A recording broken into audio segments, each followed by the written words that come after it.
Hi, ഇന്ന് നമ്മൾ തയ്യാറാക്കുന്നത് ഒരു ചക്കയപ്പമാണ്. ചക്കയപ്പം എല്ലാവർക്കും അറിയാം, എന്നാൽ ഞാൻ എങ്ങനെയാണ് തയ്യാറാക്കുന്നത് നമുക്കൊന്ന് നോക്കാം. ചക്കയപ്പം തയ്യാറാക്കാനായിട്ട് കുഴച്ചക്കയാണ് എടുത്തിരിക്കുന്നത്. പിന്നീട് കുറച്ച് ശർക്കരപ്പാനി, അരമുറി തേങ്ങ, കുറച്ച് നല്ല ജീരകം, ആവശ്യമായിട്ടുള്ള ഉപ്പ്, 1/2 കിലോ ഗോതമ്പ് പൊടി. ഇനി നമുക്ക് ശർക്കരപ്പാനിയും തേങ്ങയും കൂടിയിട്ടൊന്ന് വഴറ്റിയെടുക്കാം. അതിനകത്ത് നമുക്കൊരു പാൻ അടുപ്പിൽ വെക്കാം.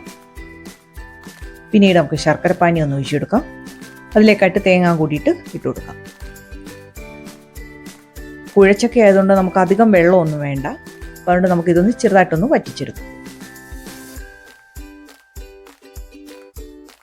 ഇതിലേക്കായിട്ട് നമുക്ക് കുറച്ച് ഏലക്കാപ്പൊടി കൂടിയിട്ട് ചേർത്ത് കൊടുക്കാം. ഈ സമയത്ത് നെയ്യ് വേണമെങ്കിൽ ചേർക്കാം.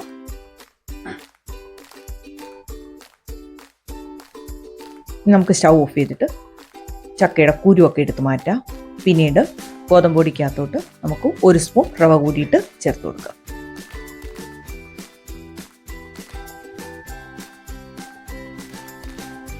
പിന്നീട് നമുക്ക് ചക്ക ചേർത്ത് കൊടുക്കാം. ഇത് തേങ്ങയും ശർക്കരയും കൂടിയിട്ട് ചേർത്ത് സാദാ ജീരകവും ഉപ്പും കൂടിയിട്ട് ചേർത്ത് കൊടുക്കാം.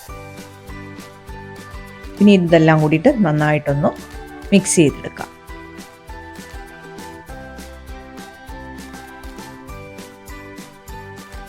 അങ്ങനെ നമ്മളെല്ലാം കുഴച്ച് വെച്ചിട്ടുണ്ട്. നമ്മളിത് വട്ടയിലേക്കകത്താണ് തയ്യാറാക്കുന്നത്. അതിലേക്കായിട്ട് വട്ടയില ഒന്ന് കഴുകി വൃത്തിയായി വെച്ചിട്ടുണ്ട്. അതിലേക്കായിട്ട് മാവ് നമുക്ക് ഇട്ട് കൊടുക്കാം.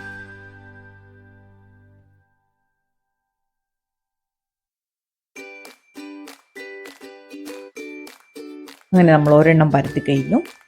ഇനി അടുത്തതും കൂടിയിട്ട് പരത്തി വയ്ക്കാം.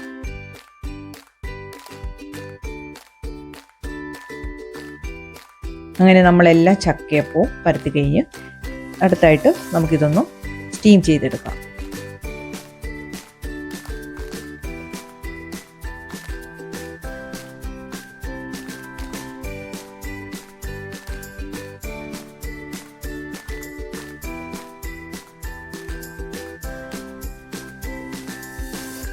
അങ്ങനെ നമ്മുടെ ചക്കയപ്പൊക്കെ വെന്ത് വന്നിട്ടുണ്ട്.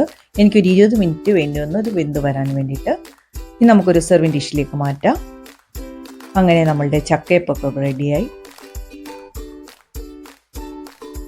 ഇഷ്ടമായി എന്നുണ്ടെങ്കിൽ സപ്പോർട്ട് ചെയ്യുക. നമുക്ക് മറ്റൊരു വീഡിയോ ആയിട്ട് കാണാം. നന്ദി, നമസ്കാരം.